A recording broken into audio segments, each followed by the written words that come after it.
well. Oh no. No, you didn't hit record. I have now. Oh no! Another podcast episode 112. I'm George, that's Connor. We've recorded this so many times now. Definitely, this I'm is it. sinking into the bed. That's how much we've Marvel done it. Cinematic Universe Phase 3, episode 112. Yeah, we're filling a content hole. Blah, blah, blah, blah. We've said it so many times. And Back at the beginning of the channel, yeah. So, yeah, episode 6 and 8 was Phase 1 and Phase 2. Phase 3 was still ongoing. It finally ended, but we carried on doing other stuff. We've said this like 4 times now. Yeah. Because the sound didn't work, and then the sound was working, but I forgot to press record. So we're doing it. We can see it now. Now, for the final time, hopefully. Yes, it's definitely the final time. Sorry, Connor. And take 401. take 394. 11 MCU films. We've got a lot to get through, and we're going to squeeze it in and hopefully kill some time, hopefully enjoy it, and tell us what is your favourite MCU film from Phase 3? Or what is your favourite phase at the moment? Definitely free. Ooh, Definitely free. Let's hit us with Captain America Civil War is the first film. Connor, this time, for the final time, tell us the plot. Iron Man versus Captain America. Avengers are in the movie. Black Panther, Spider-Man make their debut. Espionage, terrorists in the background sort of manipulating all of this. And they have a big, gigantic airport fight. Literally giant, with Giant Man. Yeah, Daniel Brühl, first appearance. isn't it? As Baron Zemo, without the mask, but he's got the mask in Falcon and Winter Soldier, coming to Disney+. Coming to a home near you, hopefully this year. Hopefully the end of this year. Well, please, God, we need some content. Oh, that needs content. I love this film. Yeah, but solid film. It's not a Captain America film. No, it isn't, no. It really pulls focus. Like, I like the Civil War aspect. Would it have worked better as an Avengers movie? Virtually, yeah, because it essentially is. But it's meant to be the closing of the Winter Soldier arc, and Bucky and Steve and all that, and figuring out where, like, what happened to him, his brainwashing. The performances are great. I think near enough everyone gets enough time. Yeah, virtually, yeah. Apart from Vision. A lot of. No. I think this is the first movie where his character kind of goes nowhere, or like meanders. Definitely, he doesn't really bring much to table. No. He's just sort of, but it's the start of it's not the start. It's sort of like treading the water for the relationship between Wanda and Vision, because I know that was meant to be sort of started from when he rescues her at the end of Age of Ultron and flies her out of there. But yeah, it didn't really click. No. It was just basically I'll save you, and then it kind of got glossed over. We didn't have a moment in that film. Yeah, it just ended. I was born yesterday. Yeah. Everyone that's in it does their absolute best acting. Virtually, yeah. I think up at that point, as much as it's Captain America 3, it definitely feels like an Iron Man 4. It is the convergence of these characters. It's phenomenal. It came out the same year as Batman v Superman. It did. And it was meant to open on the same day. But this is better because because you've had time to grow with these characters. And we had world building. You've seen their arcs and their world building and their character progression, but also you've learnt that you see it from both sides. You get why Tony is all for being red, because he not just being guilt tripped by that woman, but also for her son dying in Sokovia, but also for where he's been on this personal journey from like being an arms dealer, taking so many people's lives to I can't do this anymore. I need to be something more. And the same with Cap. Like, Cap was a man of like truth, justice, and doing what's right. And he's learnt that, especially in Winter Soldier, that the authorities were lying to him. So his whole world was a lie. It was all a lie. His whole world was a lie. Essentially. Your favourite character in this? No, I would say not in the entire MCU. Who are the two leads? Apart from, take Cap and Iron Man out of it. Yeah, so the two that I care about. Who is, for you, is a standout in this? I want to say Tom Holland, but he's in it. He's in one great, big, gigantic fight scene, and we do get his brief montage introduction. Yeah. And same kind of with Black Panther, but I'm not going to say those two. I feel Ant-Man, because his comedic relief, I think, is on point in this. It's sort of the balance for the seriousness of the situation and the characters. Ant-Man, because I didn't see Ant-Man originally. This is my first time seeing Ant-Man, and I thought he was amazing in it. And then you went back and obviously watched Ant-Man. And then saw Wasp with you, yeah. So I would say Ant-Man, just because he Back in was the day. surprisingly good. It's episode 5, Ant-Man and the Wasp. Jeez. So to figure that was like a month of me doing it. That's madness, isn't it? God, oh. We've been doing this for years. Oh.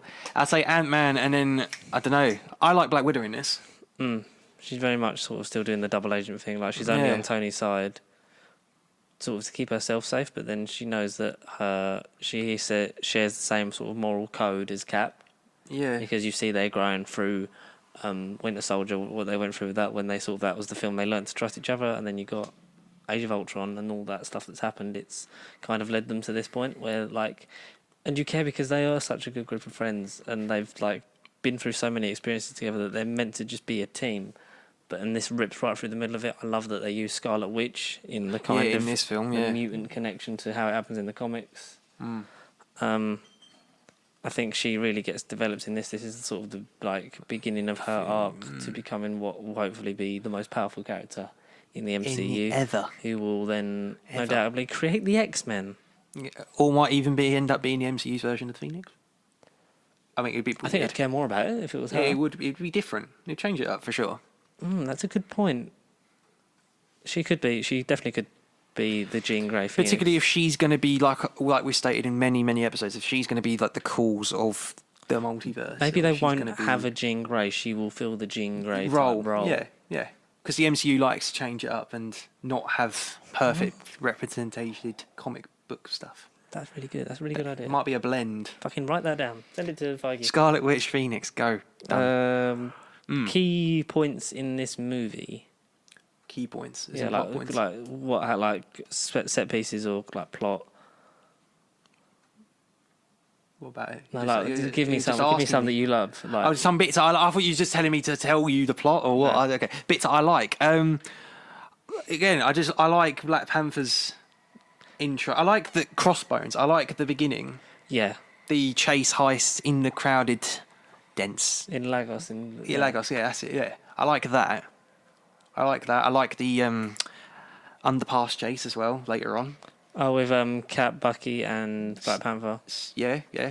All on foot and stuff, and virtually, yeah. And they got to run in between all the cars. I like that we're at a point now where people who didn't know Captain America, they just sort of jumped. No, not Captain America, Black Widow. They just sort of jumped on board and was like, "Oh, Black Widow, Black Panther." Yeah. You see him come in, and it's another guy. You don't really get an origin story for him. It's just his origins are alluded to in his solo movie, but it's like, oh yeah, these guys have existed, and they're just coming out of the woodwork now as the world just grows and grows and grows, and everything becomes more interconnected. Hi, my name is Clint. I don't care.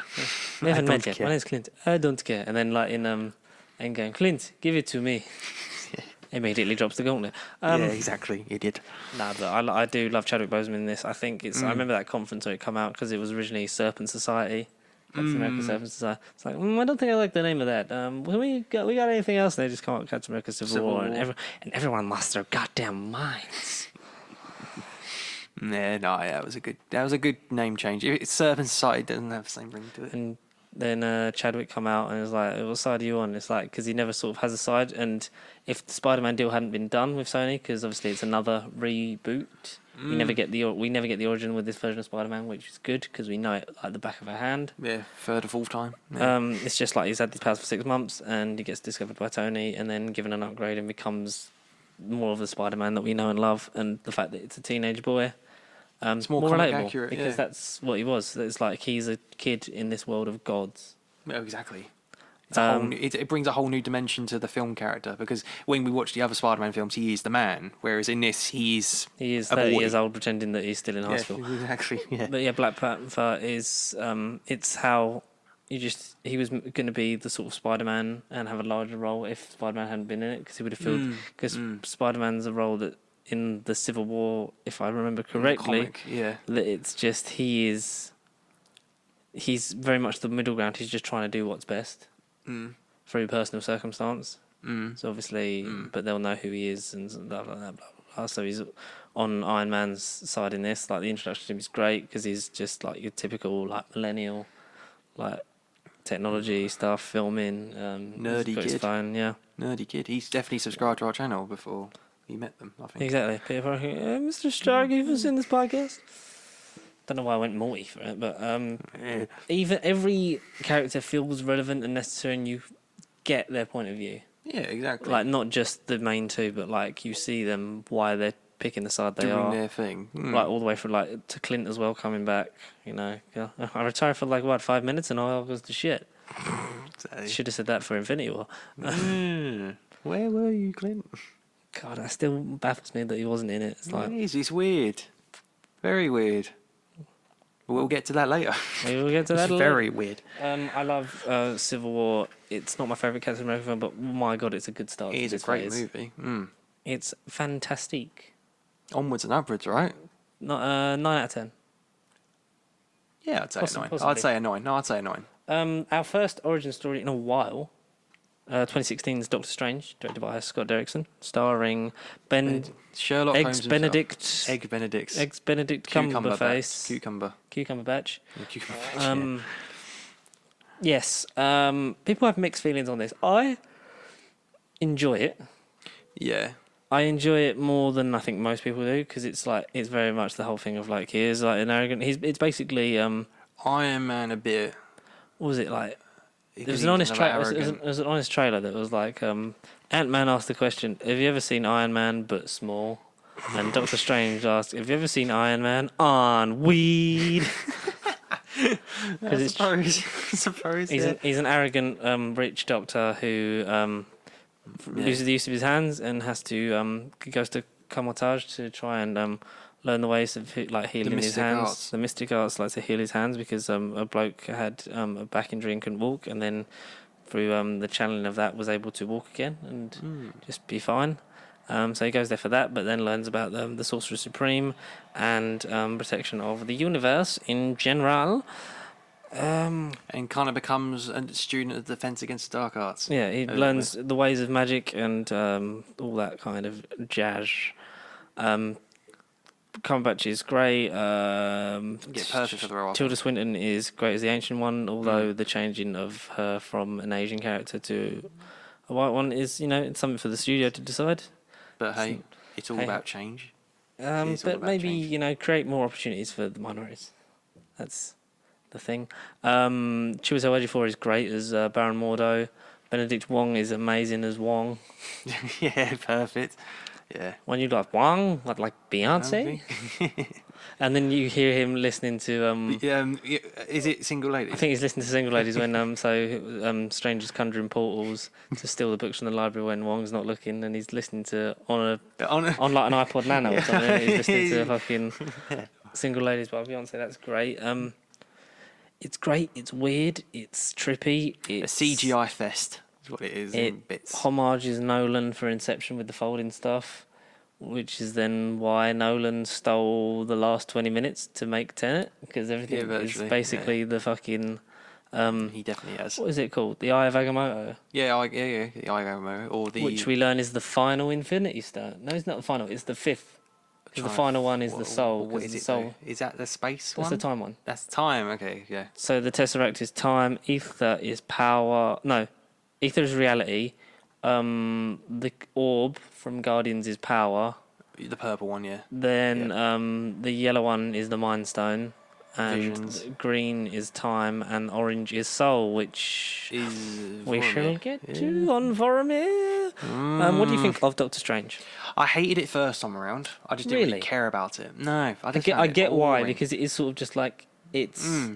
I think it's nice to go back to because it's like, we have an origin story in a while, but the reason we got away from them is because it was like they were all sort of like that first phase is great, but the thing that I found is like it's so sort of like, and then there's this, and this is how they got their powers, and then they fight the villain, and this brings them up to date. Exactly. Whereas with phase 2, it feels a lot more freeing, even though there is less creativity in the stories they're shown. No, there isn't. Like in the terms of the direction until like Ant-Man, and then after that we get a thing of we're just telling our story now. Like you get.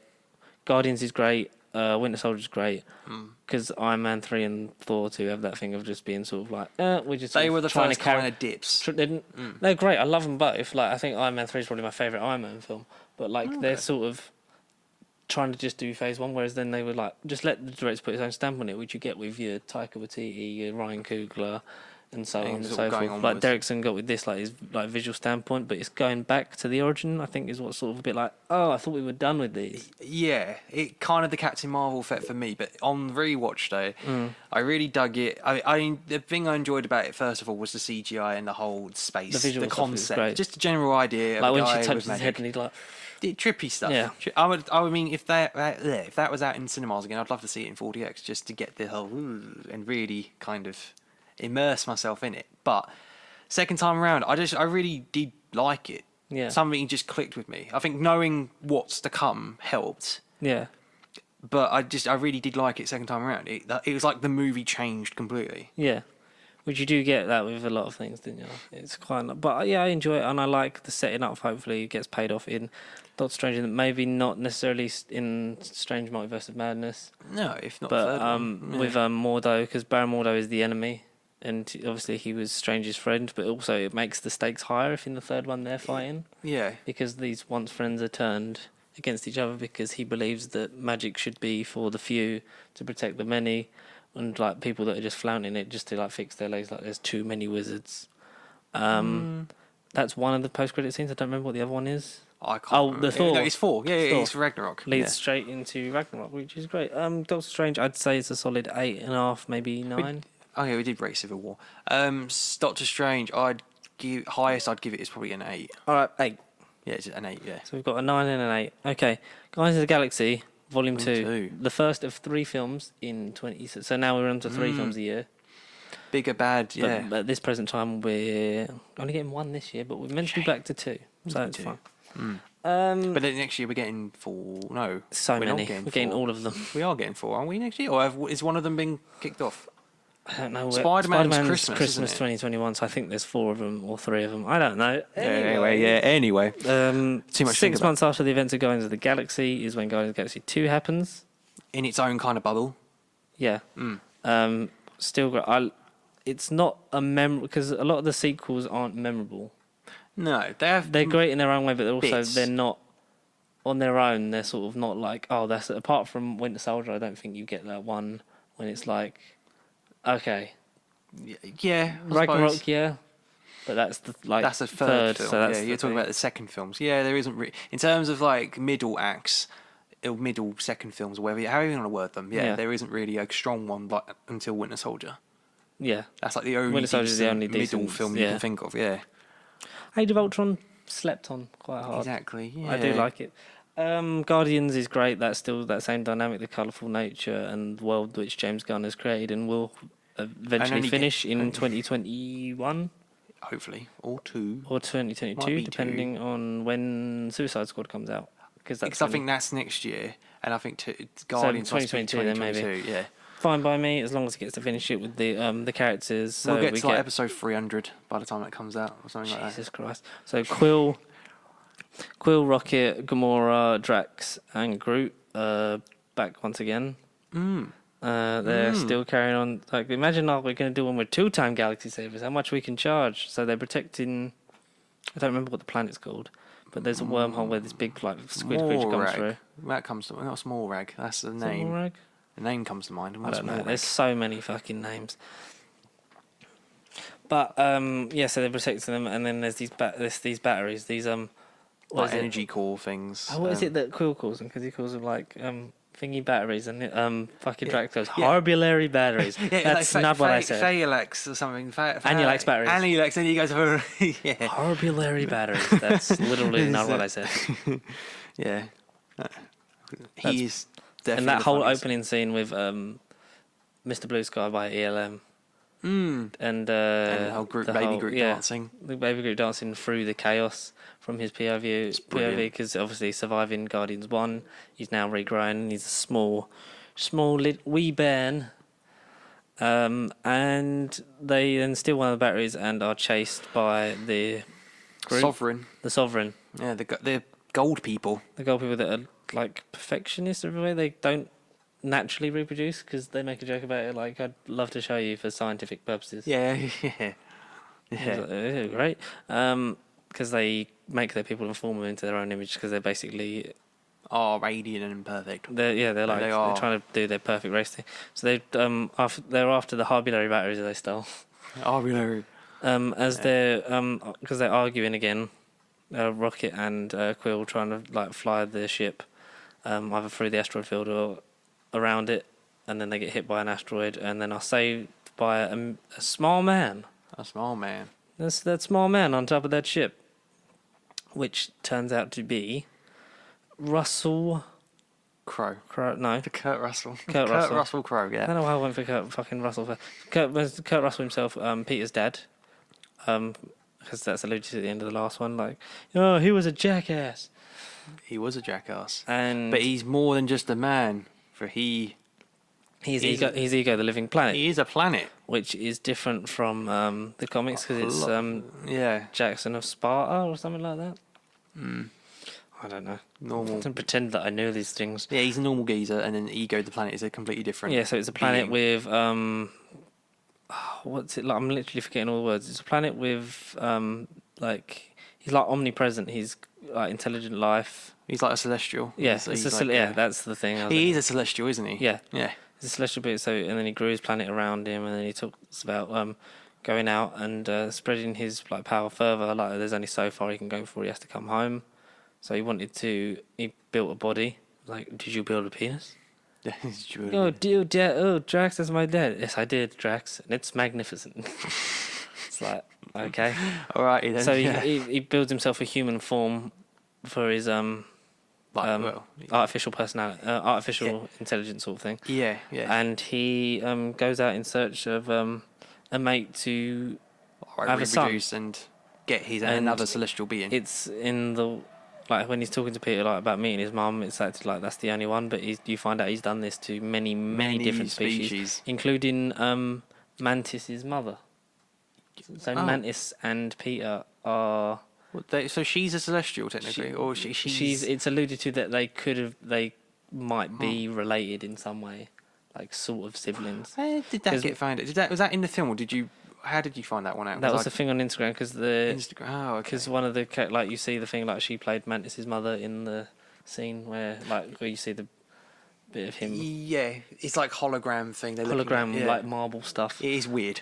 And so you find out that he's doing that, and because he's trying he can't do it on his own, so he needs another celestial being to do it. So to like make his own, so he had Yondu like rounding them all up, taking them to him until he got to Peter, and then he like stopped, didn't take Peter to him because he was trying them out, see if they had their powers, and if not, he was killing them.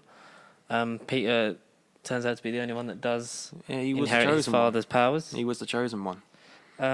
And is then being used to control and then start to the expansion. Yeah, expansion. Take Ego to all corners of the universe. The DLC. And he's fine with it at first because he's nervous of his dad because he doesn't know whether to trust him because obviously like he hasn't seen him, and also, but he like just been longing for that father figure for so long. He doesn't know how to act. Yeah, exactly. Yondu. Yeah. The team split up because they've been arguing about like what's best. So Rocket and was it Rocket and Groot? Rocket and Groot stay with the ship, didn't they? Yes. I don't want Groot touching my things, and they like split up. So Drax, Gamora, and Quill go with Ego, and the others go. I don't remember where they're fixing his ship, aren't they? So they stay there, and then they get ambushed by them. Isn't Mantis with Ego? Yeah, Mantis is Ego's assistant. She helps him sleep because obviously, like, as a big old planet brain, he's got a lot on his mind. So, and she has the power of. I bet she's an empath. She's an empath, isn't she? So she can feel other people's feelings and then also like influence them. So she like helps him sleep. I sense you have feelings. You have strong sympathy for her. Oh, she just told you your deepest, darkest secret. You must be so embarrassed. Do me. Drax is great. He's very much just become more comic relief. I think he's just fully embraced the role. I mean, he was great in the first one, but in this, his volume goes up by 200%. Dave Bautista's great. He's the highlight of it, I think. He is. Drax is. He's amazing. The Ravengers in the subplot. So there's the Ravenger code. There's different like sections like that are different colours, and Yondu's one broke the rules of the Ravengers because they traded kids, like taking them to Ego and like basically becoming sort of like space pirates to make their own sort of fortune. And Yondu's always sort of like never shown it, but he regrets that because he never like been accepted as one of them. No, he hasn't. No, or he didn't rather. And you get the original Guardians lineup, if you will, with Sylvester Stallone. You have Rocky Balboa in space. Yeah. Yondu was in it, and then there's that magic weird fish Doctor Strange thing. Yeah. There's Miley Cyrus's fish in a head thing. Yeah. Fish in a head bowl thing. I don't know. Kind of Mysterio-ish. This one has 5 post-credit scenes. Because Yondu saves Quill's life from his dad. Like, he was your father, boy. He might have been your father, boy, but he wasn't your daddy. I'm Mary Poppins, y'all. Yeah. Because basically, Yondu was the one that raised him, maybe like in a harsh way that children shouldn't be raised, by like getting him as when he was small to sneak into places and steal stuff. But you realised, he has his family, and especially when Ego says, like, it really hurt me to put that tumour in your mother's head, and then he literally just loses his shit. Of course I've got issues. That's my freaking father. And then with the because he's got his arrow that he whistles that he controls, and he uses that to like float it up to bring him down, and like he look like Mary Poppins. Like, is he cool? Hell yeah, he's cool. I'm Mary Poppins, y'all. What's that scene where they're on the Ravager's ship and they get Groot to bring them? He's trying to get him his new the thing, the whistle thing. I don't know. The antenna. So basically, the Mohawk. Yeah, Mohawk thing. Yeah. He's like, no. Because the Mohawk channels like the energy, like, and then like uses that to control the arrow. But his last one got blown up, so he's got a temporary fin. Fin. It's a prototype fin, and then he goes and like just brings it. He's brought back an eyeball. Just imagine what he's gonna be like when he comes back. He's got no eyeball. He's got no eyeball. And that takes ages. Like, Groot is cute, and he Groot is what he sort of does. Groot is adorable because he's a baby and His he is silly as arc hell is in this. Hates Drax and then wants a cuddle off of him at the end. And the whole thing is learning that your true family is. It might not be the one that you wanted, but it's what you ended up with. It's what you've got, yeah. And what they've pieced together, and they are a ragtag family. And Mantis goes with them after they successfully where else was she going to end up? Destroy Ego, and Yondu sacrifices himself to save Quill. The saddest death of the MCU so far, maybe. Possibly. Yeah, no, seriously, it might be... Up there with Coulson. Top 3, at least. Who would your top 3 be? I can't think of any other ones. Yondu, and then, obviously... Robert Downey Jr. Spoilers for anyone who hasn't seen the biggest movie of all time. The highest movie of all time. And then, I don't know, Coulson I haven't seen. I haven't witnessed Coulson. I can't think of anyone who's died. Okay, off-screen Captain America. Okay, Loki. Gone but not forgotten. Oh yeah, no, Loki, his eyes gutted. Yeah. God.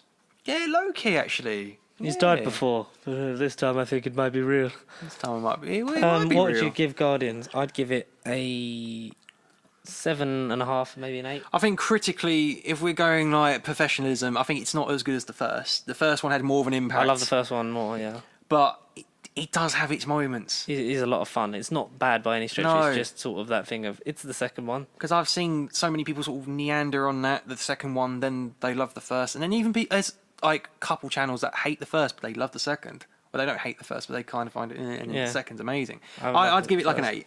An 8. And I'd give probably the first a 9. That's fair enough. I think we did that. Did we do that? Possibly. I don't know. Possibly. It's been so long.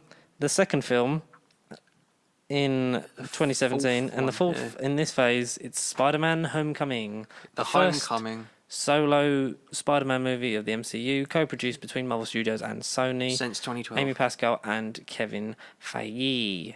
We get a sort of reboot, sort of not, because obviously he's been introduced. Spider-Man's like a hybrid. It was very. He's a hybrid, Clara. It was the hybrid. Fuck, he was the hybrid all along. Yeah. Like with the Watcher, but it's just Tom Holland. Like, he was the hybrid all along. Yeah. Fuck, I told you I was right. That film was such a weird blend because it was a reboot for Spider-Man, but it weren't because we already saw him in Civil War. It was. You kind of know the story. We'll gloss around the details, but you know what's happening here, didn't you? Just except this time he's at school. It doesn't feel. It isn't the normal Spider-Man movie experience that we've had over the years. No, it's just more of a comic accurate. This is how it should be, like version. But It's now, very anyway. much a sort of coming of age teen comedy kind of thing. And I'm Exactly. here for it. It Which was is good. great. John Watts is great as director. Obviously, Tom Holland as Peter Parker / Spider-Man. We've got Jacob Bantalon as Ned, Ned, yeah. his best friend. We've got who plays Liz. Oh Who plays no. Liz? We get the her name. earliest love interest of Spider-Man, Yeah. sort of, because she's She is in the comics. Liz I think. Allen, sort of. Oh yes, oh yeah. Oh, was his dad? The return of Michael Keaton. Well, I mean, he was in The Michael Keaton He was songs. in movies, but He's going to be Morbius. Well, Is that good or bad? Probably terrible. Liz, what's her name? Laura Haney. Where are you? I just found you. I will find you. and As I will read Zendaya, you. as MJ, Laura Harrier. That's her name. Is Liz. as Liz. Laura sort Harrier. Of sure. Not sure. Alan. Liz Shaw. Come along, Liz. Yeah, come along, Liz. Come along, Liz. I'm John Pertwee, and I'm in a Spider-Man movie. Don't you know? Screw Bessie. Homecoming's great. It's a lot of fun. It's not. Tony Revolori as Flash. Yeah. Yeah. he What was up, penis pugger? I like that good. version. Brr. I like that version of Flash. Like because Flash sort of has really, like, especially with Far From Home, like he's quite tragic in the fact that his parents don't love him and he's rich, but he's just like pretending like he has this great life and putting Social people image. down just to make himself feel better, Yeah. like a bully. Typical bully. The definition of a bully. It's great. I really enjoy Spider-Man: Homecoming. It's not my favourite Spider-Man movie of all time or favourite live action. Those belong to Spider-Man into Spider-Verse and Spider-Man 2. Okay, yeah. 2 for live actions into the Spider-Verse overall. I agree with what you're saying with regards to Spider-Man movies, but I think in terms of the MCU, upon again another rewatch, I think it's one of the better It's great. solo movies. It's really a lot of fun. It's not all that It's I better think. than Far. It's better than Far From Home. I get it. Oh, I think now. I really enjoy Far From Home a lot more, just because by that point it's conflicted, because I like just your friendly neighborhood Spider-Man saving stuff in New York. Yeah, That's what I which want is what from- he should it's be. what I want from the in a third way. one. Yeah, It's a bit sort of tropey in the way that it is. Like it's sort of it's patching together, like because Avengers Tower's being emptied because it's been sold off by Tony. He's keeping an eye on him because he wants doesn't want him to go above himself. Like he wants to Yeah. sort of stay you stay. There's a little grey area, and that's where you operate. And he's sort of he is the Uncle Ben figure, as we learn throughout this whole thing of his time, because he's an inspiration to him, and then in the end when he loses him, that's sort of a detriment to him, even though Ben is mentioned, but yeah. sort of in passing, but not in Yeah, full name it's yet. weird. Hopefully It's weird. in the third one we get some some sort of clarification or for something. Ben. Yeah, Yeah, justice for Ben. Hashtag justice for Ben. Parker. Yeah, Justice. I do enjoy it. I enjoy sort of how out of his depth he feels in it. And he ends up with, obviously, he loses the technologically advanced suit because he keeps trying to. He's desperate for another mission after you see his view of Civil War. which when is he how the recorded it movie all. begins, isn't it? It's a montage A film by vlog Peter of. Parker, yeah. It was amazing. Very happy. And he's and he's desperate for another Avengers mission. And he keeps trying to contact Happy and keeps doing his bit, but he's only got small crimes or whatever to deal with. Petty stuff. But Petty crimes. he's enjoying what he's doing. He just wants the big title. He's I just want to be an Avenger. Yeah. No, he And- should be. He should be. And he does become He one. should be. And he is just waiting for that opportunity. And in the end, he will get that. Yes. But he takes one too far when he's trying to doesn't tell anyone about these arms dealers, which we get a Miles Morales thread. Yeah. Aaron Davis. Donald Glover. Yeah, plays Aaron Davis, his uncle. Or Childish Gambino. I got a nephew that lives here, and the Prowler, maybe introduced later on. That'd be nice. Still played by Donald Glover because he's got a very youthful face. Yeah, why I not? like this one a lot. I like how Tony is just like he's there, but only to sort of give him a pep talk, give him a bollocking, and then be like, "Well done, kid, you can join the Avengers." And which, by the end of it, when he's learnt his thing of I'm just happy being a friendly neighbourhood Spider-Man. Yeah. I'm good. Is the test. Yeah. And that's when fucking Gwyneth Paltrow's back, because Pepper and him are back together now after the events of, because we didn't mention Civil War. There's a bit with the prompter where Pepper's mentioned, but they've broken up since Avengers 2 because he promised he'd stop, but he said he didn't. He didn't. And you get that thing where he's I can't stop doing this anymore. It's part of me. It's what I have to do. Which he finally gets some rest in the end. In the end. But was it the one we prepared for? Ooh. It's the end. Was it prepared though? Did we see it coming? Yeah, I. NBA 7 has to get what would you rate Homecoming? 7. 7. So it's a solid 7. It's great. It's not. I think in this, like, Phase 3 is so good. It's the problem, I know. Because it's so large, and so you've got 7, but I feel like there's better than it in here. Like, I do have a lot of fun with it. The cast are young, and we'll hopefully get past the third film. Like, we'll get into them going off to college and then Parker and we'll see like the growth more of these traditional route, to become a cornerstone pillar of the MCU, like these set of characters should, because they all have great chemistry together. Like, Ned's great as the guy in the chair, because it's all about, you would use, if like you would say, like, you knew Spider-Man if he was your best friend, and then use him to, like, show up to this party, enhance your, like, image. Yeah, you would get up, to make yourself, like, seem cooler, like, all that kind of stuff. Like, I love how that sort of played out. Or, like, you get the awkwardness of, like, being at school, like, being, like, your first crush, stuff like that. You get, it's very relatable. Very Everyone's relatable. kind of been at that stage at some point when you watch it. You will point and be like, "That was me. That was me." You can, so many things that you can draw of, like, from your time at school from this movie. It's like this, and this. I do really enjoy it. I don't hate any of these movies. Like, I really don't. No, we're not biased. Even, we're not like, Disney or even Thor: The Dark but World being boring, like, that comes to pay later. Justice, yeah. How the hell did they make that movie relevant though? Like, Jesus. I don't know, but do you know what I do know? Turn it around. The third and final movie of what did you rate? I'd say an 8. Fair enough. Yeah. They're all sort of, like, even when, I'm not saying this is not a good one, but even when their films are not great, they're still at a consistent level of very of content and quality. It was just that in terms of live action as well, because we didn't get Spider-Verse until afterwards. I think at that point it was such a breath of fresh air to get a good movie and done differently. Yeah. Done differently, and it weren't just a case of, oh, here we go, Uncle Ben again. Daily Bugle. It was nice to not have any of it. Yeah. At the beginning, but we need to get to that gradually. I think, how I feel, anyway. And I think we will. Thor Ragnarok was the third film in 2017, and the third... At this point, the worst trilogy going at this point.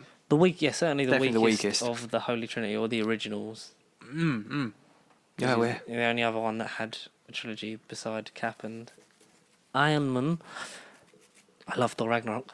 It's brilliant. It's top 5. It refreshes the Thor franchise in a way that you didn't know you needed. Well, you sort of knew you needed, but it was like, how do you make this interesting again? Taika Waititi brings the comedy. Because Thor's funny. He's a bratty space god that they made while they were on acid in the 60s. Like, you've got to bring sort of that. He brings the colour, the flair, the otherworldliness to it. He stops, like, the seriousness and, like, lets Thor just play in a world where he's just having fun. He trims off the fact, like, the Warriors 3, obviously Lady Sif is still alive somewhere. She was never killed, so we can only assume she's somewhere. Rumoured to be Valkyrie's queen in I wouldn't Thor: mind. Love and Thunder. That'd be nice because she's after Why representation not? Why and not? some characters we've seen before. That'd be nice. And it just clear up that plot hole of where is Lady Sif. Yeah, she just fucked up. Maybe that was when she was on Earth. She just fucked off there, and it was like, I'm out of here. It's just so much fun. It's a nice sort of.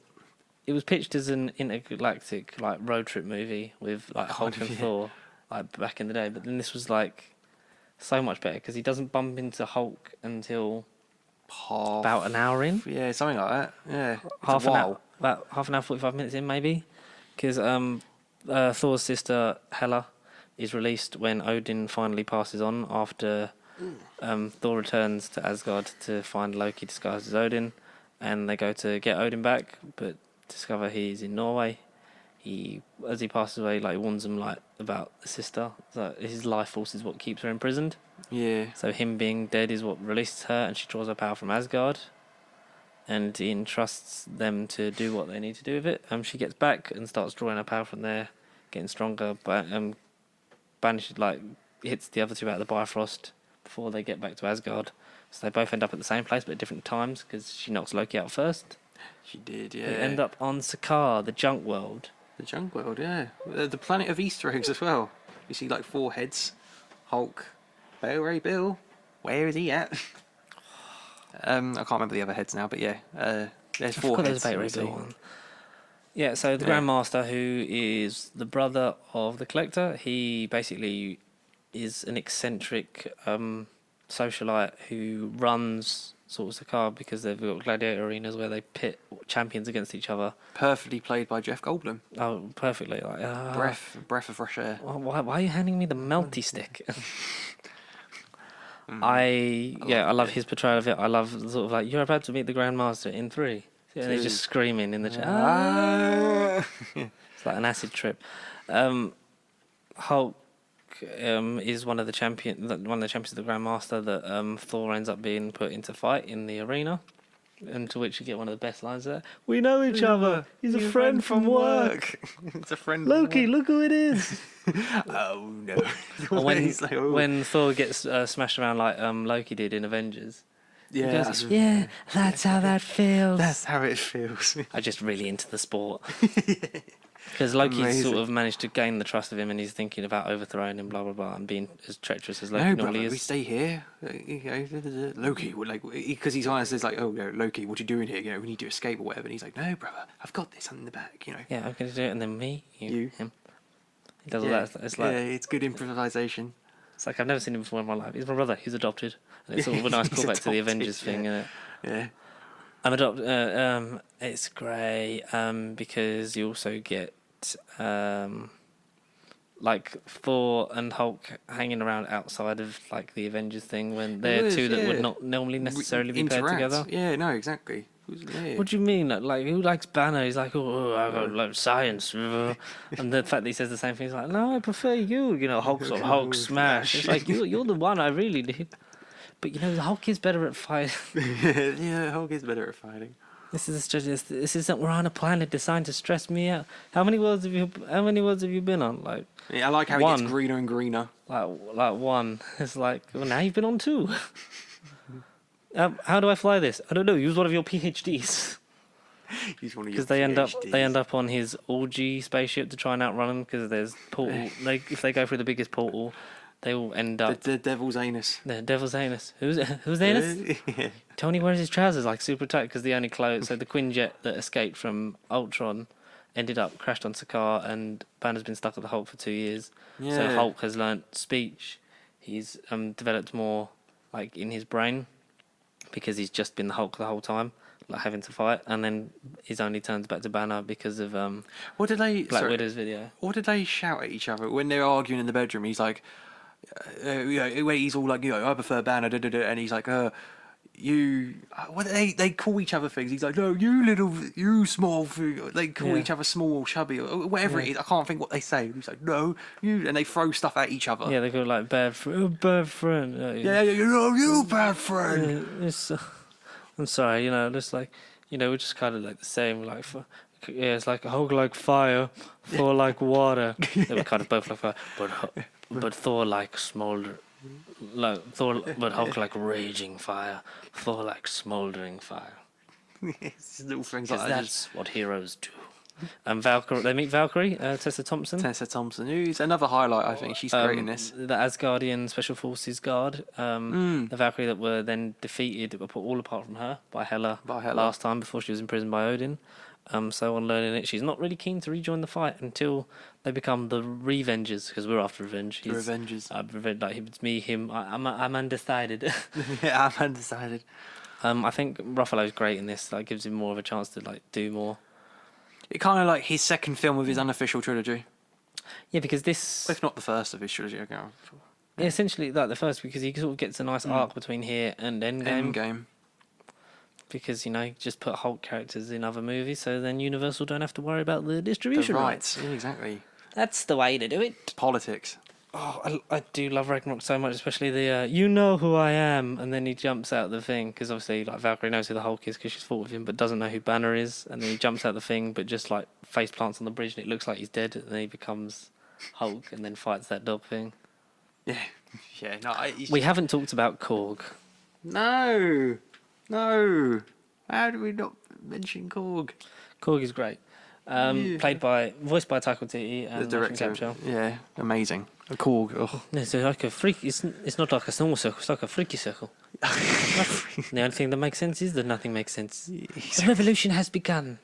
Korg and Meek, allies that he finds on Sakaar that then is used in the Revolutionary Battle when Loki comes through the clouds at Asgard.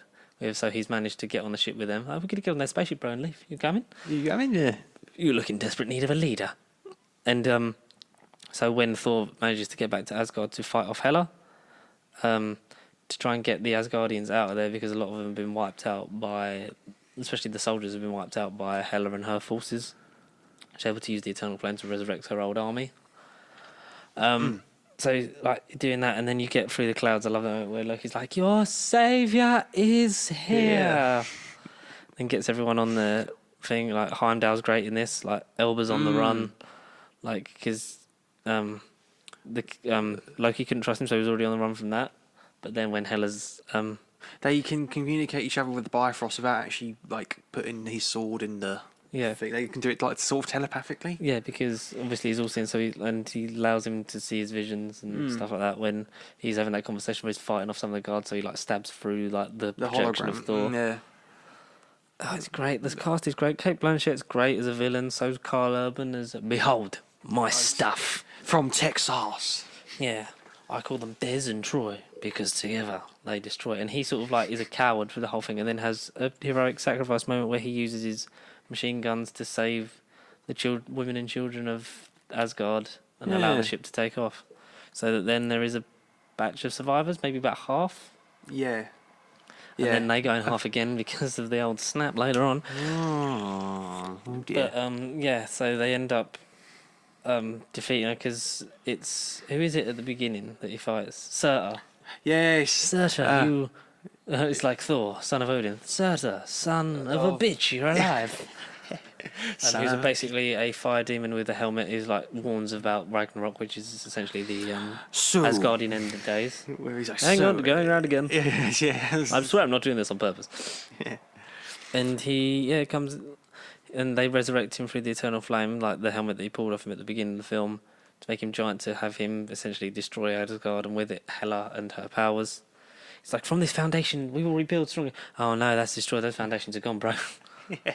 And then when they're deciding where to go, because now without a leader or without anyone else, Thor is king of Asgard. He's king. Yeah. Where should we go? Because like Asgard is the people, it's not the place. That's a big thing you learn. So they've motto. set up home. That's like the lesson. It's like, home is where the heart is, and not Essentially, yeah. That's like they all have a little moral lesson. I think in Phase 3, they all have a message, and like It is brilliant. I love it. Meek, where are you from? Oh, he's dead. I stepped him on the bridge. Oh, he's alive. He's alive, guys. What was your question, Bray? Earth it is. You sure it's a good idea taking back to Earth? Yes, they love me there. Yeah. Oh, let me rephrase that. Is it a good idea taking me back there? Oh, I don't know. And they run into Thanos' ship. in the post-credit scene, isn't it? It's just looming over. I don't remember the other post-credit scene to Ragnarok. Oh, Grandmaster. Yeah. Because then he has an eye patch because Thor's eye gets cut out as well, doesn't he? Yes, yeah. It's a silly one. Even with 2 eyes, you couldn't see clearly. Are you Thor, God of Hammers? God of Hammers. Because he has his dad give him the thing of like the hammer only channels what you have. It doesn't make you what you are. 2018. I'd rate it a 9. We didn't rate it. Yes, 9. 9. Definitely. Yeah. If not a 10, if you're in a bad day and you just need something to put you on, even if you don't watch the whole movie, but you can just put scenes on. 10. It might be a 10. Yeah. Black Panther. The solo movie of the character of the same name from T'Challa. Civil War. T'Challa, we finally learn about, we weave the events of after the bomb exploding and then becoming king because of his father's death at the hands of Zemo from Civil War. And we have probably one of the best villains in it, Killmonger. Definitely, 100%, yeah. Played by Michael B. Jordan. Also, we get Ulysses Claw, Andy Serkis. Back after Age of Ultron, because he's obviously a Black Panther villain. And it's just nice to see him, 1, not in motion capture, and 2, having a lot of fun. Exactly. He's really enjoying himself, and it's great to watch. I do love it a lot. I feel like I'm just saying that because this phase is just... It's wonderful. I love it. It's just diversity. They all have their own unique feel. It's they all finally, have their own little message. They're all having their own style and their own look. And a lot of people don't like Black Panther because it's sort of another issue. I feel like people either like Black Panther or they like Captain Marvel. Right, yeah. Okay. Out of the two sort of main things of like introducing a new character that's either, a person of color that they didn't, because it was, let's be honest, the Avengers was all white men and a couple of women. Yeah, exactly. Yeah, so it's either like people hate that another woman's in it, or they hate that There's no they're putting colour. people of color in it. So it's like, why don't you just like all superheroes? Because everyone's different. Yeah, You'd think. you would think, but not. Black Panther's enjoyable. It's got a great soundtrack. It's well directed by Ryan Coogler. Chadwick Boseman is great. Everyone. Do you remember the plot? Because it's been a while. Well, like you say, it continues on from the bombing in Civil War and just the whole Civil War scenario. It kind of hops back and forth between. I thought, see, this is where I get muddled and hazy. It's his dad, T'Challa, as a boy, isn't it? And I don't know. And like his brother or cousin. Let's just get. Killmonger's his cousin because his Yeah. dad's brother has a son because he cast him out from Wakanda and then accidentally kills his brother, and then that's why Killmonger grows up to resent Wakanda. Gets like loads of kills in the special services in the army, and he marks his body with a scar for each person he's killed, and he's got hundreds all over his body, and he's come to essentially just take the crown to sort of right the wrong that was done to his father. Yeah, I was kind of right. In the 90s, T'Chaka, Black Panther's dad, visits his brother in California. Yeah, then kills him. Who was undercover. Yeah, who was undercover for Ulysses Claw. Who was Ulysses Claw? And then his partner was revealed to be Zuri. Which is Forrest Whitaker. Yeah. Yes.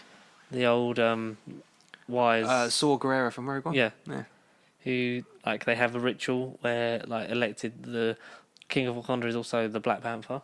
Mm. They fight for the right between all the sort of the tribes. Like, you've got the white... Is it the White Apes? Yeah, White Apes, yeah, I think. That is M'Baku's tribe. Yeah. Because they live in the mountains with the snow. And then you've got like the farmers region and stuff like that, and you can be challenged at any time. It's like Game of Thrones. They all have their own houses in a way. It's like factions and you have to kind of win the trial by combat, if you like, to sort of gain the trust and the title of Black Panther. Yeah.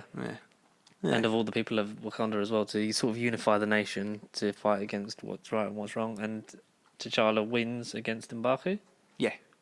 He does, and then he's challenged eventually by Killmonger when he gets there after a great sequence in Shanghai casino. Yeah, Shanghai. Yeah. With Circus having a lot of fun. Put the radio on. This not. Have a bit of fun with it. Do you want to hear my mixtape?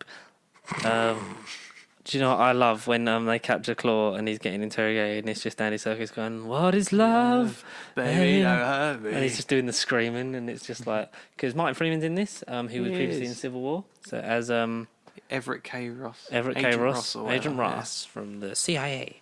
He's sort of the United States government's liaison with T'Challa and essentially Wakanda. He sacrificed, like he puts himself in harm's way to save. It's not Shuri. Is it Shuri? It's not Shuri. I think it's the other. Who does Denai Guerrero play? She plays someone that's like. Denai Guerrero. What's her name? Denai Guerrero. Where are you? Okoye. Okoye. Yes. He saves Okoye, and like he gets shot in the spine, but they have. It's like we have the medical facilities in Wakanda because they're very advanced because of vibranium. They use it for everything, and Shuri is a genius, a sort of like Tony Stark level, but like young woman who's able, like she's been creating the Black Panther suits and improving it, and especially like one that then just appears from the necklace, like as this kind of liquid that forms over his body instead of just a clunky old suit. Influenced by the symbiote? Maybe we don't know. No, don't know. Not as of yet. Maybe we don't know. We'll a clean version of the symbiote. I don't know.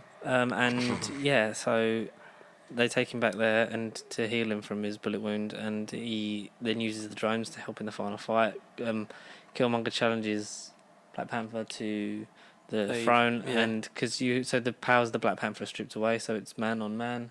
The purple herb is like stripped away, which seems like a lot of work to go through to have it removed and then put it back in, like by drinking the fluid. And he gets the shit beaten out of him, and then Killmonger is King of Wakanda. It's kind of like Lion King. He then gets sort of chucked, or he gets stomped off the cliff or whatever. Yeah. And in that point, what was Forrest Whitaker's name again? Zuri. Zuri, gets killed as well.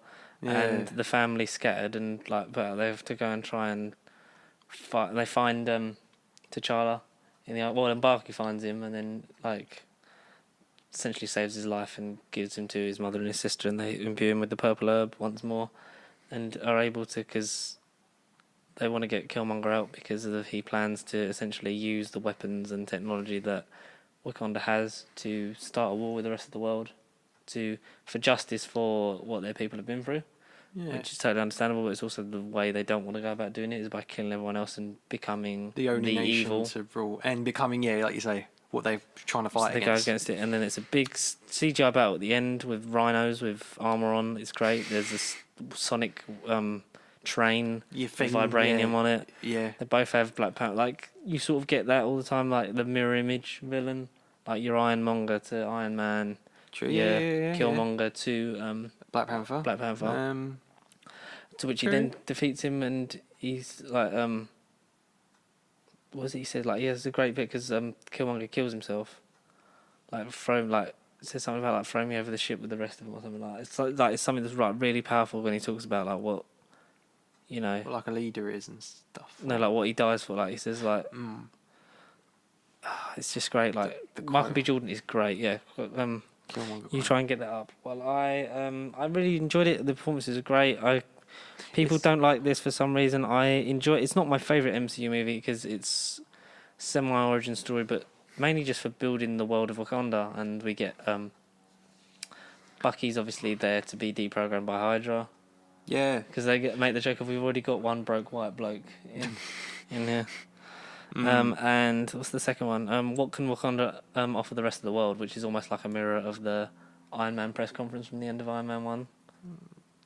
When it's sort of like Wakanda and then like taking a stand and like sort of being seen more in the world instead of like a reclusive nation that have been like, oh dear.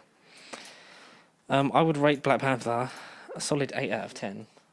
I'd give it an 8. These quotes aren't helping. It's literally just a bunch of words. We'll try and find it. And then... I'm on IMDb and it's just literally coming up with so many quotes. How is it a short thing or is it a long quote? Because What is it? I'm literally if you want to scroll down, I mean like you can zoom in, zoom out because it is just a long. It's just a page of shit. Black Panther ending quote or whatever. But yeah, and I'd say an 8 out of 10 as well, easily. It's a spectacle film. It's bury me in the ocean with my ancestors who jumped from the ships because they knew death was better than bondage. That's okay, all right. That's the powerful thing. That's he's got a point, but he's expressed it like a psychopath. 8. 8 out of 10. I love it. The one that sort of, to me, then realised like this phase is about the whole Diversity Act, and we're growing every more film than, is like different. we should have before. Every film is different. And Ryan Coogler's great, and I can't wait to see what he does with Black Panther 2. Coming to replace Nigu. It's soon. Phase 5, but I think 2022.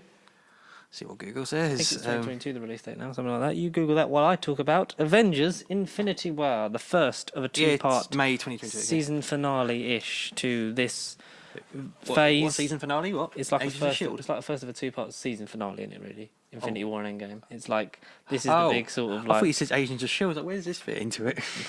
No, I don't. I'm not watching that till it's over. Exactly. Which it is, but the other 2 seasons on Disney Plus. It's the build-up that we've all been waiting for. Thanos getting the gauntlet, assembling the stones. I think we're going to talk about this more with Endgame. Yeah. So shall we? Captain Ant-Man and Captain Marvel it? Yeah, and then we can talk about it. We know that Infinity War comes first. Like, we love it, but because it's so obviously a 2-part. You can't really talk about one without talking about what happens in the next one. So we'll do that. Ant-Man and the Wasp. So the snap with Thanos that you get to at the end of Infinity War. Bearing in mind we had a war and half the people got decimated from the half of all life in the universe got decimated to allow out of existence. The universe to carry on and exist with its limited resources. Ant-Man's a fun like party after a funeral kind of thing. Like it's really like I love Paul Rudd. Like Evangeline is great, and the dynamics and how they've evolved from the first Ant-Man, because the first Ant-Man doesn't feel like Peyton Reed's film because obviously he came on board after Edgar Wright. Wright. The work, yeah. So this feels like his first thing because it's more comic book. It's very 60s. Well, the 60s were great, but now I'm paying for it. Stan Lee cameo. Ant-Man is essentially been under house arrest because of the events of Civil War, because he broke the Registration Act, and so he's been under house arrest for 2 years. Yeah, something like that. Yeah, freaking 2 years. And his time's nearly up, but he's had to learn close-up magic and stuff like that to keep his daughter entertained. It's really funny. Like Paul Rudd's great in this film, like, especially singing karaoke, doing the drums, learning the close-up magic, and then whoever that who's that cop?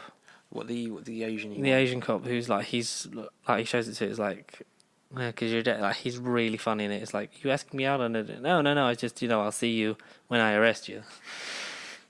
But since the events of Civil War, he's fallen out with obviously Hank and Hope because of taking their technology without asking them. Because he said, like, I was just called up, like, I didn't have time, blah blah blah. It wasn't anything about that. But his experience in the quantum realm before has led to Hope's mum Janet trying to reach him or contact him, and Hank and Hope then teaming up with him again. Jimmy Woo, that's the Jimmy Woo. Randall Park. Randall Park. Jimmy Woo. Great. He's so fun. Like, no, I'll see you when I arrest you. I'm not asking you out, unless you want to go for dinner now. Yeah, you want to go for dinner now? Yeah, random. Yeah, and so Hank, Hope, and Scott then team up to try and carry on the research of getting back into the quantum realm to get his mother out, because obviously at the end of in the first one you learnt that Janet went subatomic and never came back out, so she's stuck in the quantum realm, tiny. So they're building the technology to go in and get it out.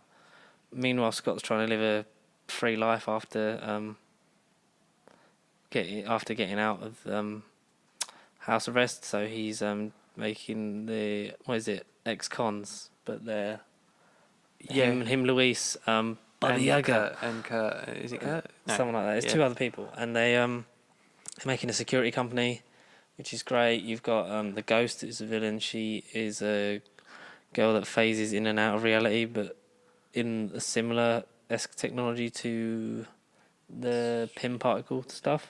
Yeah, we meet Lawrence Fishburne's character as well. Yeah, I forgot he was even in it. As he's an important character, but he plays the guy who's Goliath. Like, I was part of a project called Goliath, which is basically Giant Man. It's like, how big did you get? 60 feet? Wow. It's like Bill Foster. His Hank's old friend. Because they go see him about help trying to get back into the quantum realm, but we find out he's been harbouring Ghost because her father died in an explosion at the lab and left her with the ability to phase, so they have to use this quantum chamber to stabilise her. And the quantum particles in the quantum realm help stabilise her, because that's in the post-credit scene. That's what they go in there for. Michelle Pfeiffer is great as Janet Van Dyne. Yeah, he was nice to see her again. It really is a nice journey to see the father and daughter that weren't close in the first one, and now it's a whole family unit that she's just got back, and then they all gone. A team, yeah. And then you've got that villain. What's his name? He's the sort of like arms dealer man, sort of like, because he's after the technology, and he's sort of almost like a secondary villain. Sonny Birch. Yeah. Walton Goggins. Yeah, Walton Goggins. He is great in it. He is funny. Performances from all Wasp is great. It's nice to sort of have that dynamic between Paul Rudd and Evangeline Lilly. They work well together. Like, hey champ, how was school? When he's shrinking, because it's a new prototype suit, so like the shrinking gets stuck. So like when he's sort of like at the size of a child, it's like, you want a juice pop and some string cheese? Do you actually have that? You actually have that, yeah. I think the funniest one. I think we saw this together years ago. Yeah, such a long time ago. I think on retrospect, I prefer the first Ant-Man. I think. Really, I think I prefer this one to the original Ant-Man. It's not because it feels more of like these are the characters. Let's just roll with it. Yeah. Next step, which I like, because I like the origin stories, but sometimes it's just like we just want to get to the point where they know what's happening, we know what's happening. So why don't we just? I don't know. It's moods. They're virtually the same thing for me, both of them. They are great. Back to back, yeah. Back to back. I'd rate it a solid 9. I really do. I really did have a lot of fun with it the first time I watched it. And I'd say like an 8.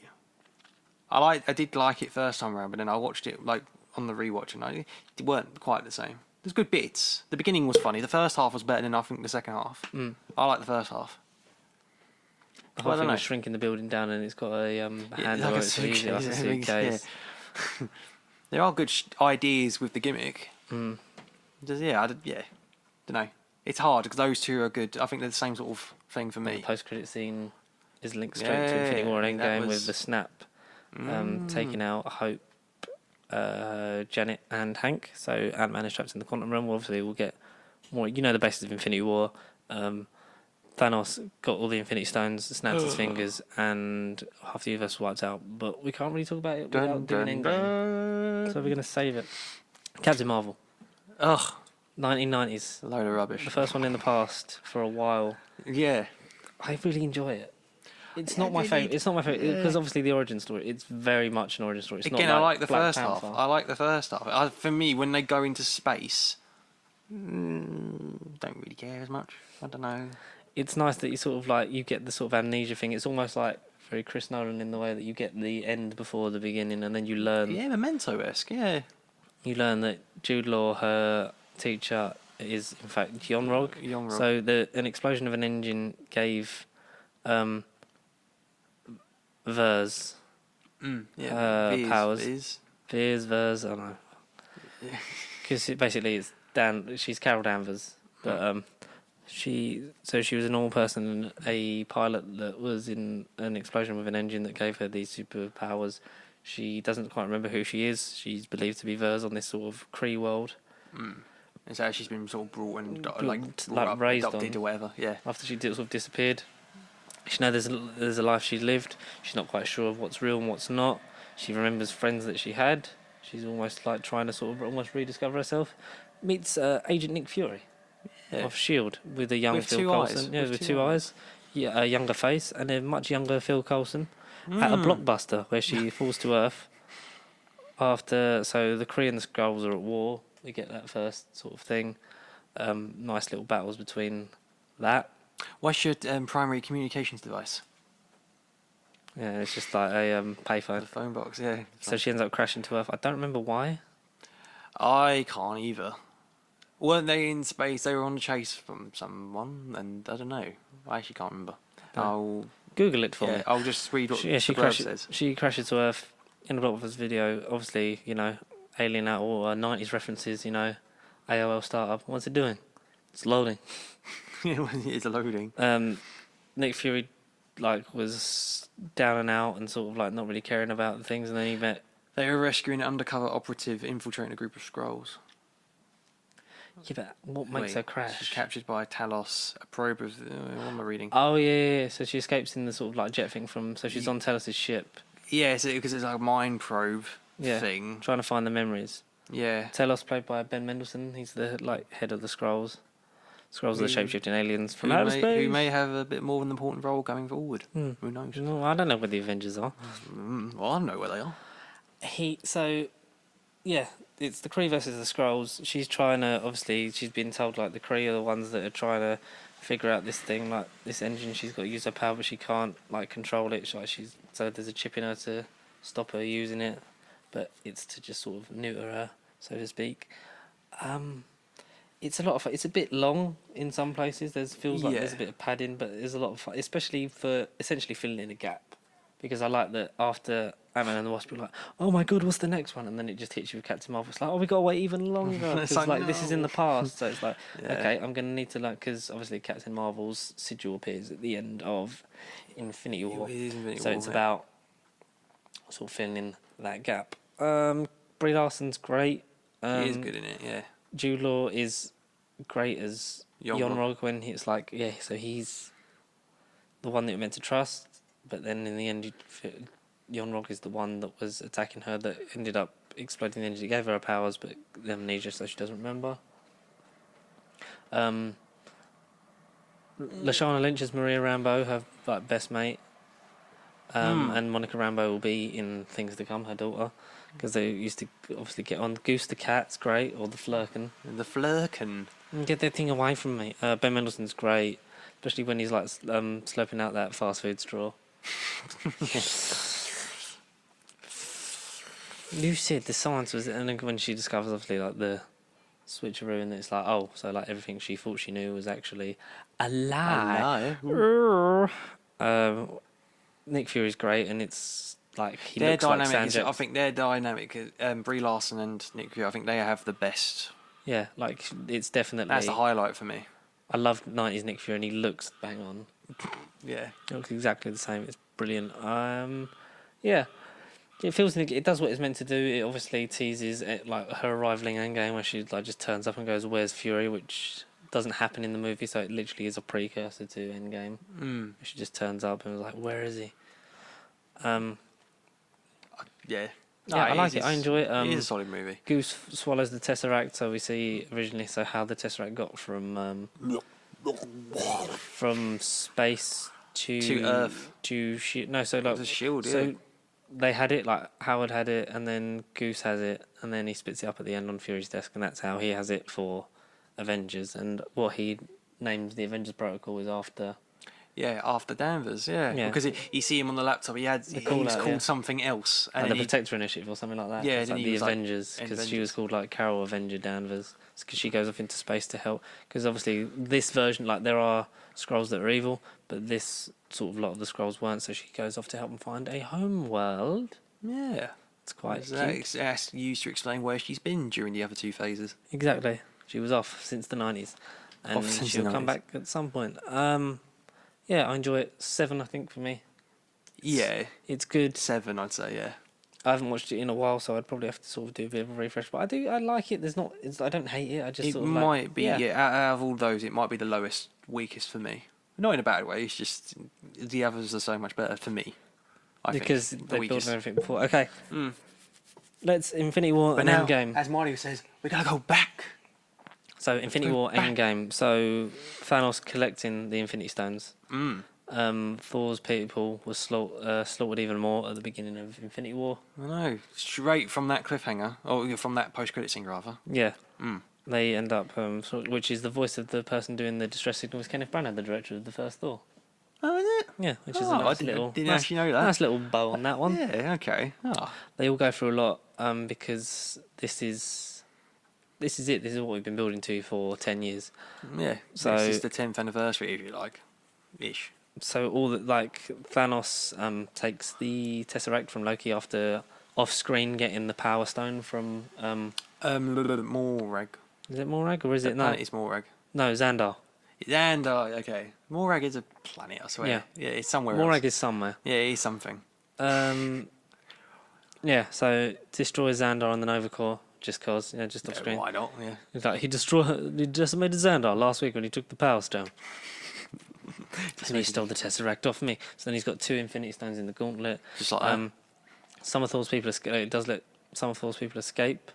So he slaughters half of them, like in the because it's fair, it's just, and then lets the others go, which we can assume can be Korg and Valkyrie and so on. But then some of them get snapped again, so it's like, oh fuck, we can't even keep so up. He's got like about a quarter of them left. He and Loki goes to betray Thanos to sort of like win his trust, and then like betray him and kill him, but then he's choked to death. Hulk in the meantime is trying to beat the shit out of him, but then gets his ass handed to him by Thanos. And his little group of, I can't remember if they have a name. The Children of Thanos. The Children of Thanos, right, okay. Which is Cull Obsidian, Ebony Maw, Proxima Midnight, and Corvus Glaive. Okay, nailed. Nice. Yes. Nice. Yeah, I practice that every night. Before you sleep. Then with his last strength, Heimdall sends Hulk back to Earth to sort of warn him. He's the Silver Surfer role of the messenger. I suppose he is, yeah. Thanos is because he crashes through Doctor Strange's house.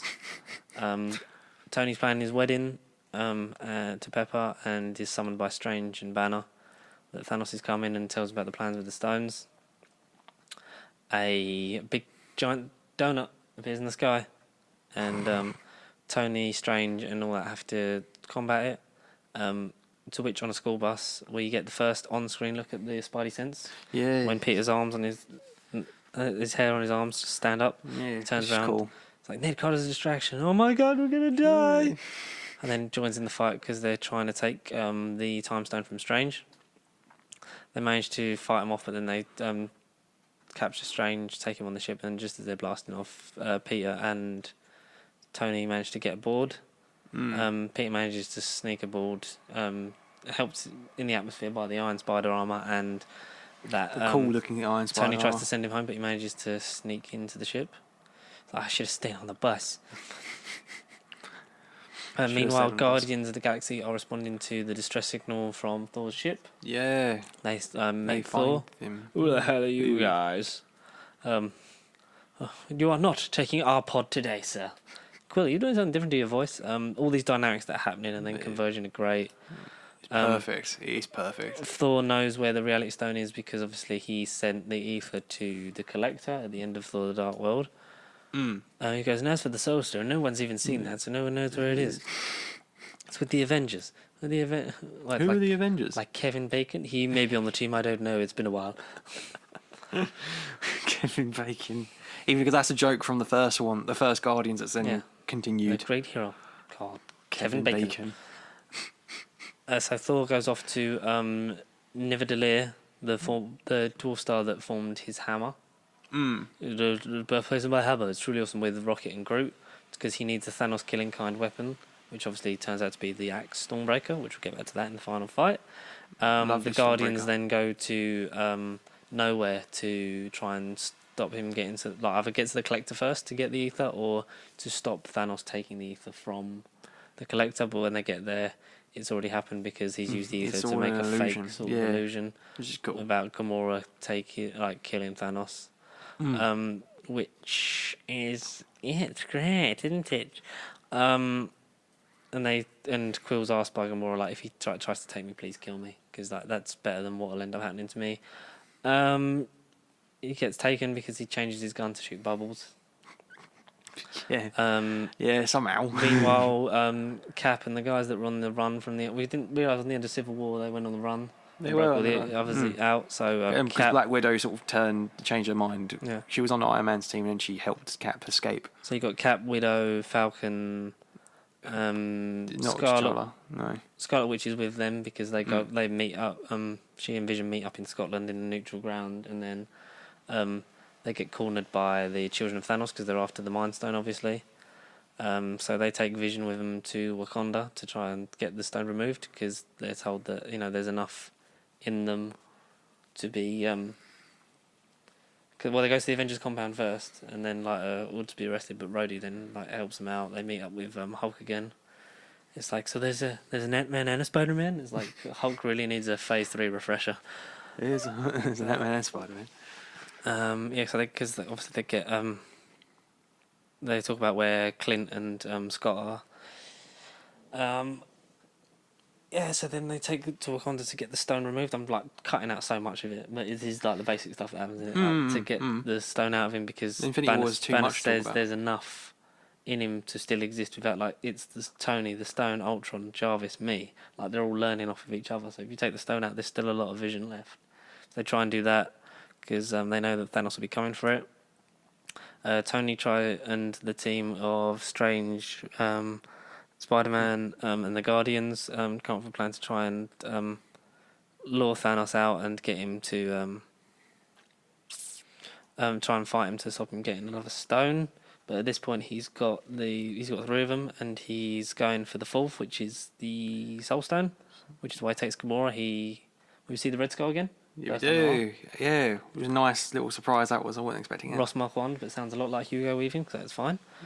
He throws because you have to sacrifice a soul for a soul, so he throws Gamora off the ledge to get the Soul Stone, which is so she's dead, and then he goes to for now Titan and fights off against them. They nearly get the gauntlet off and succeed until Quill finds out that he killed Gamora. So then we get him punching him, and then they lose the control and then end up losing the battle. And Strange has seen 14,605 different timelines. realities. And there's only one that they win, so he puts them on that last one by giving him the time stone in exchange for Tony's life, because Tony has to be alive at that point because he's needed to die later. Very Harry Potter style. It is especially when you know what happens and you rewatch it. It's very like We're in the end game now. We are in the end game. And then now. he goes to Earth for the last one, the Mind Stone, and because the great battle scene in Wakanda. While they try and fend him off to buy to buy Shuri enough time to remove the stone from Vision's head, so they can then destroy it. But then he gets caught out because he has to save Vision has to save Scarlet Witch while he's still weak. So then it's just, you need to blow this up now. Which she does. It's very powerful as she holds back Thanos with one hand and destroys the stone with the other. And even with the space stone, he can't move through it. And then he just uses the time stone, rewinds it, gets it. So all Vision that dies hard twice. work just to And then he and then just as he's about to snap, Thor's turned up in like the scene that makes you think, oh my god, they're gonna win. Yeah, the badass scene with Stormbreaker. And then and then he hits him in the chest. It's like, you should have gone for the head. And then he snaps his fingers, and then half of life in the universe starts to disappear. Like Bucky, every Guardian except Rocket, Black Panther. Winter Soldier goes. Yeah, Bucky. Yeah. Sam, where you at? And then we're left with the end, and we picked up. And Tom Holland, obviously, he's like probably the I saddest. don't want to go, Mr. Stark. Doctor Strange. So good. Then Doctor Strange, yeah. So we get into Endgame, which picks up just after that. So Tony's stuck in space with Nebula because they're the only ones that survived from their party from the snap. And just as they're running out of food, water, and oxygen, Captain Marvel shows up, flies them back to Earth for them to be reunited. He's severely weak, and like I love how you see how sort of drawn in Robert Downey Jr. is. Really, yeah, decomposited he is. Yeah, he really definitely. Yeah, and they reunite. They like talk about, like, did you give you any clue like where he was going? And then they discover that the stones were used again. So it's like, we'll get him back. Like, we'll snap our own fingers. Like, and it's like, we'll go get that son of a bitch. And then they fly out there like, okay, who here hasn't been to space? Please don't throw up on my ship. And they go to him, and Thanos is living alone on a farm, living the simple life after he won, and he smiled to himself in that field where the sun rose. Yeah. That's the final shot of it. And then he's attacked by all of them, and they cut his arm off. The great way to get the gauntlet off with Stormbreaker just cut his, but they realise the stones are gone. Like, he reduced him to atoms. It nearly killed him, so he said, what I did can't be undone. And he, as he mocks him, gets his head cut off by Thor. Like, what did you do? I went for the head. And then we cut to 5 years later. And Ant-Man, while he was stuck in the quantum realm, gets out of the quantum realm. Discovers what's been 3 hours for him has been 5 years for everyone else. Hey, it's Scott. You might buzz me in? Yeah, Ant-Man, we met in like some airport a few years ago. In Germany. And then hit us where we go from there, Con. From Ant-Man? From that scene, we then go to, No, it was them talking. It's them sort of discussing the plan of attack and strategy. Ant-Man then comes up with the plan of going into the quantum realm. Using the quantum realm. It's time travel, yeah. Yeah, time travel. They try and get Tony on side, but he's got a daughter now. Yeah. So they kind of bicker and argue. This is kind of like the calm bit, the Calm before the storm, yeah. The boring bit people might refer to of the movie. The bit where you can finally go to the toilet. Yeah, exactly, because it's them just jabbering for a while, and they discuss what the film's then going to be. Remember? I remember this girl called Jane. We were going out, we were dating, and then she went up and left me. No, was it that I dumped her? I dumped her. We dumped each other. It was a mutual dump. That was in Ragnarok. Yeah, it was a mutual dump. It's like, Jude and I aren't even dating anymore. Hey, do you want something to drink? Oh, yes, I'll have a Bloody Mary. Yeah, I'll have a Bloody Mary. So essentially, they realise that 2012 is the year where all the Infinity Stones are in one place, or most of them are in one. Yeah, there's 3 of them there, so they split up into teams, didn't they? Groups of 3. One to Morag's the planet they get the orb from. Yes, I know Morag was a thing. So some of them go Morag / Voromir. Yeah. Because they go there, shrink the ship, then they go to Xandar to get the Guardian Stone, don't they? Or is that the Power Stone is so it's on Morag Vision, so they steal it before Quill does, and then put it back. Yeah. So the whole thing is if they steal it, they have to put it back to maintain the flow. What you experience as the flow of time. They go to Asgard to get the ether. Yeah, they go back to Thor: The Dark World. The most back of Jane's head. And then during 2012, the Battle of the Avengers. No. No. Yes. And then go back to 2012 on Earth during Avengers 1, where they For had the three of them. Scepter, the Tesseract, and the Time Stone. They had three of them. And yeah, so that's all of them. And then it's like, so get your stones, get out, and they lose the Tesseract, don't they? Yes. They cocked up, and that's where the low-key Disney Plus series supposedly will continue from. Fingers crossed. We'll get there, please. So yeah, they lost one, that's it, game over. But where do they go to get it? They go back to the 1970s, Yep. 60s, 70s? 70s. 70s, it's not S.H.I.E.L.D. It's not S.H.I.E.L.D. Or is it Stark? It's essentially like the early days of It's S.H.I.E.L.D. the very early days, yeah. Where Howard's still there. Yeah. Mm. And Hank Pym's there so they can get more particles to travel back. Yes, that's another issue they had, yeah. So yeah, 1970s, wherever they are, because they didn't really have, well, it was secret, they didn't really have a location. It was just somewhere in America. They found the early days of S.H.I.E.L.D. and they, like you say, we bump into Howard Stark. He gets closure with his dad, like, he's telling him about everything, and it's like, oh, this is definitely his last movie. Oh, yeah. Well, unbeknownst at that moment, we were just thinking, oh, a sad moment. Yeah, And he gets to work with his dad. get the tissues out later. Yeah, that was a great little cameo. And also, he's from the same actor from Agent Carter, wasn't he? Yeah, Jarvis, James Darcy.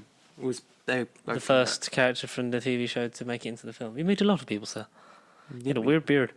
But on Voromir is where Clint and Natasha Black go. Widow. Yeah. But obviously you have to sacrifice the souls, so they keep debating who's going to jump, so they can get the stone. And so Hawkeye's about to go, and he gets grappled to the side, and then Widow sacrifices herself. Yeah. That was a sad moment. So they get the stones, like, where's Ned? And then they just have that moment. So they've got all the stones. They mourn her loss. They put them together, and then I like the argument of deciding who's going to do the snap. Yeah, but then Hulk's do it because he's like a freaking.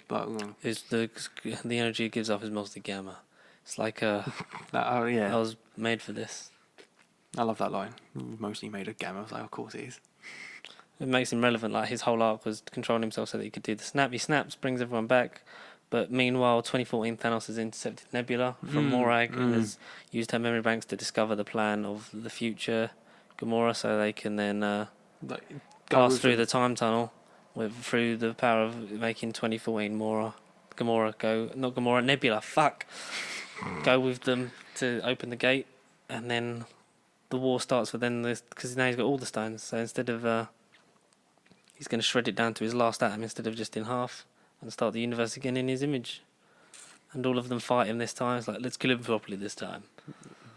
And big battle, but then we remember that the snap happened, and then all of a sudden you see a yellow hole in the sky and on your left, and everyone comes back. And then you finally get him saying those words. On your left. Avengers. Oh, Avengers, assemble! And then they all, Rah! And then they all fight, and it's brilliant, and they all reunite. And the best 45 minutes final act I've ever seen. It's worth, it's the 10 years we've been waiting for. It's all come to that. Peter's moment with Tony. It's like, do you remember when we were in space and I got all dusty? And then Doctor Strange's like, come on, it's been 5 years, I need him. He's doing the yellow sparkly thing. What's this? Oh, this is nice. This is nice, yeah. And Peter seeing Gamora, because obviously 2014 Gamora come through the tunnel. Yeah. So he sees Gamora again, knowing she's dead, but then he's going to rekindle his romance with her, hopefully, in Guardians 3. Oh, yeah, who knows? And yes. So that's about it. That's how the film ends, right? It's all happy. No. And that's why we're waiting. As they play the football game of throwing the gauntlet to each other to keep out of the way. Clint, give it to me. Scarlet Witch is tearing Thanos to shit, and then he orders fire on his own troops. It's like, I don't care, just do it, and destroying them. And then Captain Marvel flies through, destroys the ship. We could use an assist here because they've only got one time tunnel left, which is the original van from Ant-Man and the Wasp. Yes. And then you get that big A-full shot, glorious, all these female characters that we never thought we'd have 10 years ago. Yeah, it is a good shot. It's like, look how far we've come. And that gets, and then because Tony says to Strange, like you said, 1 out of 40 million we win. Tell me this is it. It's like, if I tell you what happens, it doesn't happen. It's true. And then he gives him the one when they're fighting over the gauntlet just before Thanos snaps, and he goes, "I am inevitable." But nothing happens because the stones are gone. Where have they gone? And they're on Iron Man 2. And I am Iron Man. And he snaps and destroys all of Thanos' forces, but obviously he's, just a human, and it burns Tony up, and he can finally rest because he's made the sacrifice play.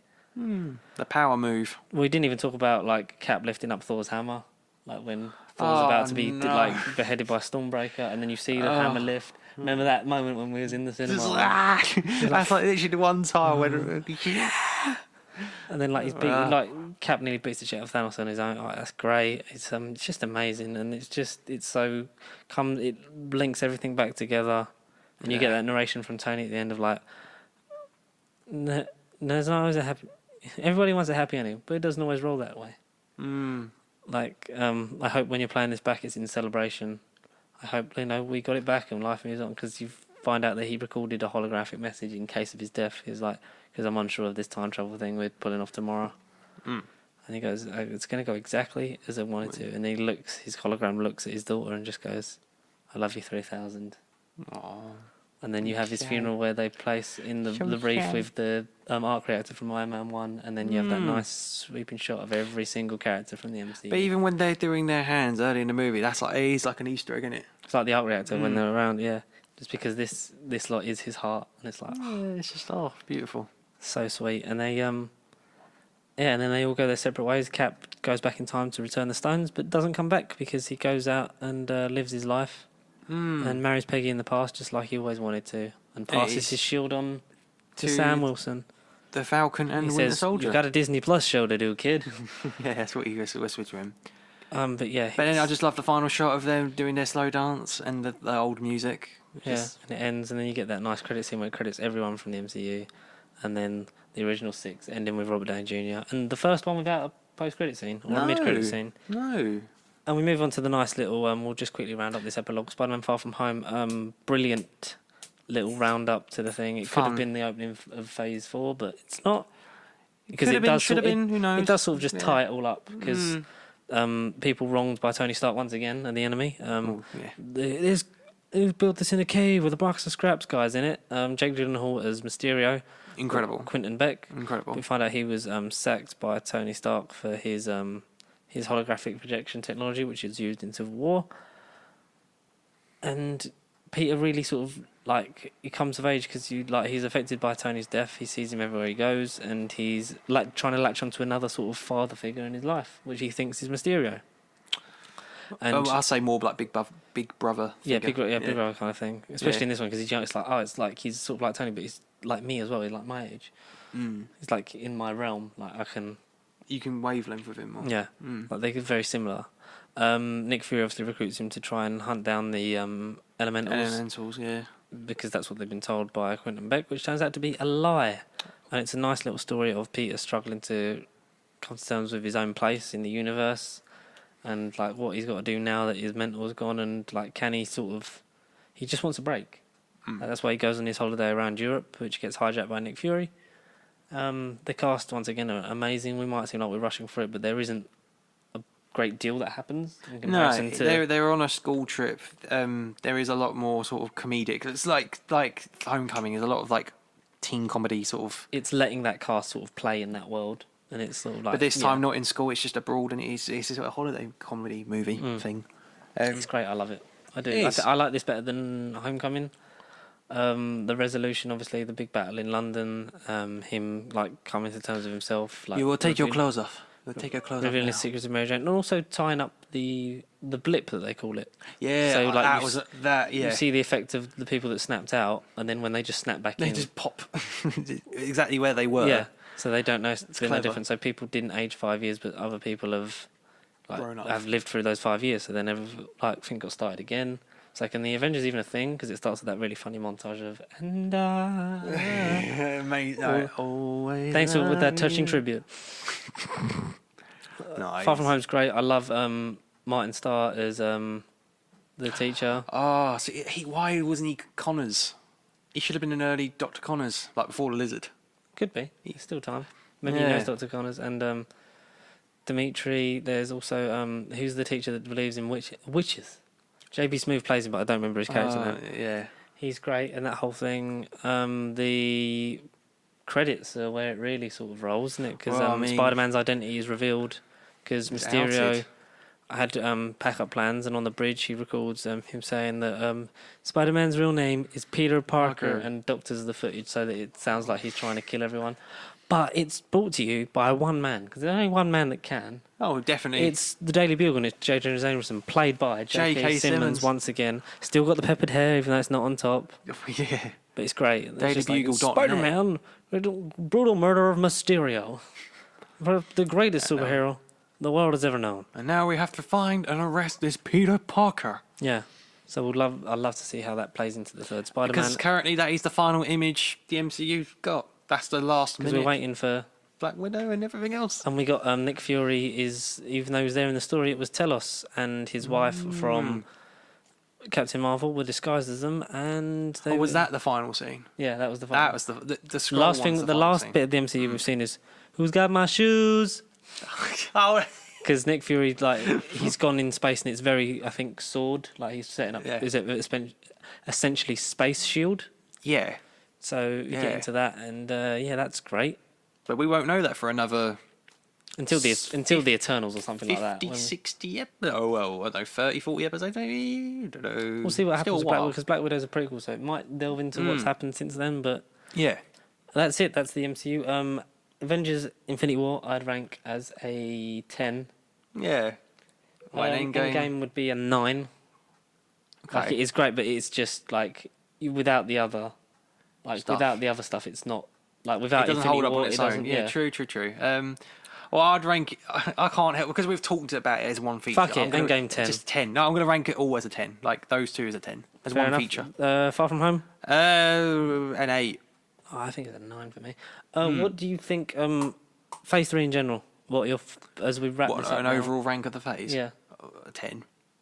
A 10. Yeah. I just love it. I do love it. Literally one film aside, I love that phase. Captain Marvel. Apart from that film, I love it all. Virtually now. Even Doctor Strange would have been a bit iffy on, but I respect Doctor Strange a lot now. Yeah. I love it. I think this is, because it's the longest phase, it's my favourite phase. I think it rounds up the whole Infinity Saga, ties everything together. Obviously built on what's happened before. It helps a lot, yeah. Now this chapter's closed, I'm excited to see where Phase 4, 5 and 6 Everything and goes. whatever story that all comes under. Blade, Fantastic Four, freaking X-Men or mutants. If that comes under the Galactus Saga or something like that, I'd love to see what the next chapter is within Secret this story. War, is it? Secret Scroll War, War, Secret whatever. Invasion. Yeah. We don't know, but thank you. This was a bit of a long one, but thank you very much for watching and listening to. Finally, we completed it. We completed Phase 3. That's that done. We'll wait for Phase 4 now until November when we'll see Black Widow. See this in 112 episodes time, maybe. Maybe, we don't know. But Don't know. as always, thank you so much. You can get in contact with us by sending emails and questions. At nerdbiblecontact@gmail.com. And at Pasty Sheep across all social medias. If you want to tweet us, shout us out, give us a DM, just ask us a question. You can also, that's how you get in contact if you want masks or any merchandise that we're getting in the future. As always, it's been a pleasure. Thank you so much. I've not been Connor. I can't remember who I've been now. I feel like I've been a whole new person. But I have to say. it was inevitable. It was. So thanks so much, and we'll see you in the next one. Goodbye. Stay pasty.